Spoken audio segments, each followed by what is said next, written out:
A second. He throws a coin into the fountain. This second and this throw will alter the fate of humanity beyond recognition. Perhaps it is precisely this throw that will set off a chain of events leading to a human foot stepping on the surface of Mars for the first time, or perhaps a beggar will pick up the coin, use its liquid properties to obtain a certain dose of alcohol, get drunk, and in an uncontrollable state commit a crime, for instance, killing the wife of a scientist on her way home. No longer wishing to see this world, he will shut himself in his laboratory, immersed in unique metaphysical states and studying them, and the result of this seclusion will become the greatest discovery in the history of science. That is how I see this world. I see in it every speck of dust and every gust of wind as creators and shapers of fate, who are themselves merely embodiments of a grander, more elusive creator. A second.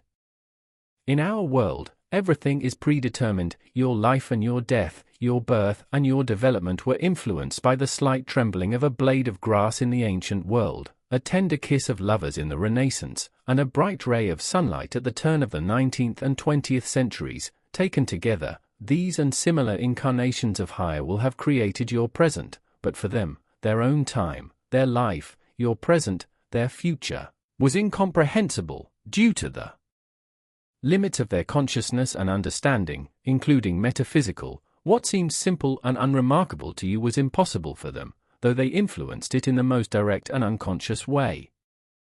A second. A slight tremble of a blade of grass. And perhaps it was that very tremble that caught the eye of the cow who gave nourishing and favorable milk to your ancestors, who in turn performed a chain of actions and inactions that led directly to your appearance. A second.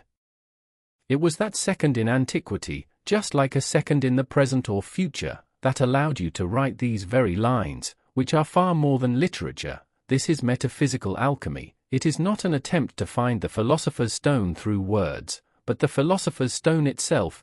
Touch it and gain eternal life by grasping eternal knowledge, the very code of the universe and the divine, toward which all the greatest minds have so long and yearningly strived.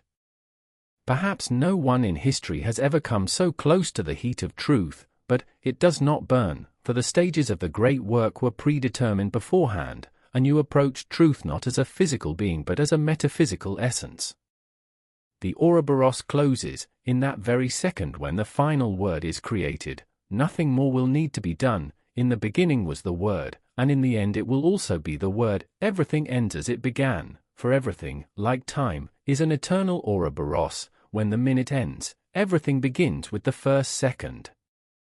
In the moment the first word was created, so too was the last. Everything has already been created and resides in consciousness. It merely needs to be extracted and transcribed. This is not a cheat sheet for an exam. It is the metaphysical fabric, streaming in a current from the eternal source that lies beyond good and evil. A second. What is it? A limited span or an unlimited one?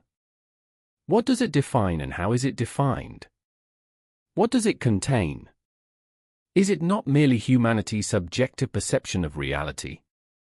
A second, it is a mark to which and by which we bind certain events, like a stake in a meadow that prevents the cow, our consciousness, from wandering chaotically and thus freely. This freedom is often called madness and almost never genius.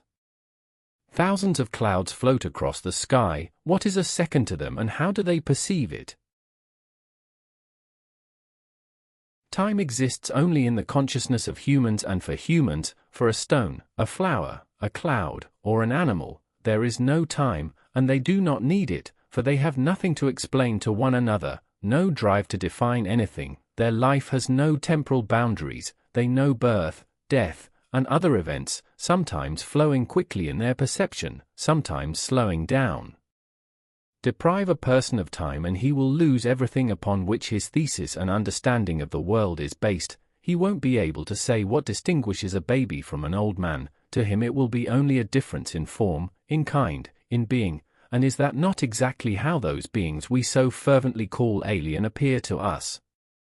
Forbid a prisoner from marking the passing days and he will never be able to tell you how long he's been there. Time is our chain, the thing that binds us within this world and this reality, but the truly ripened ones exist outside of time, for one who is beyond matter can be in the past, present, and future simultaneously.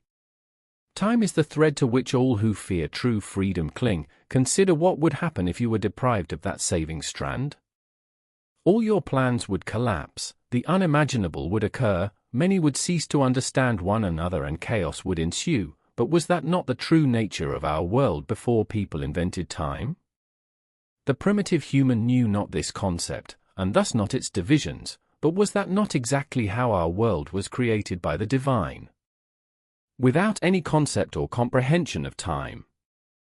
Time is a superstructure upon the foundation of our consciousness. It has never existed and never will. It is merely a simplification for ordinary, everyday life. True people, metaphysical beings, exist outside of time, as one of its chains and limitations. Realize that we do not live in time as its parts, we create it, and that which you create, you can also control. In 1 second I can be in any space of any epoch of any person who ever existed for me, because time is their creation, as it is now mine.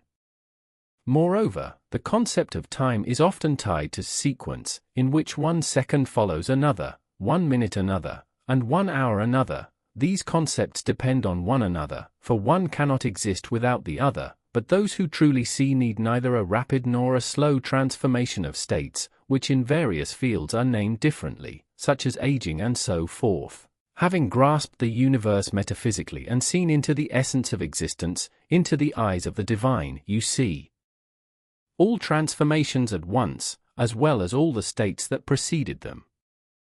Those limited by consciousness and metaphysical vision will never comprehend the true meaning of these words, for the world of matter obscures, like a veil or curtain, the light of the sun. The attempt to remove this veil was called enlightenment in our world, and some among the living even managed to glimpse the true light emanating from the depths of the universe.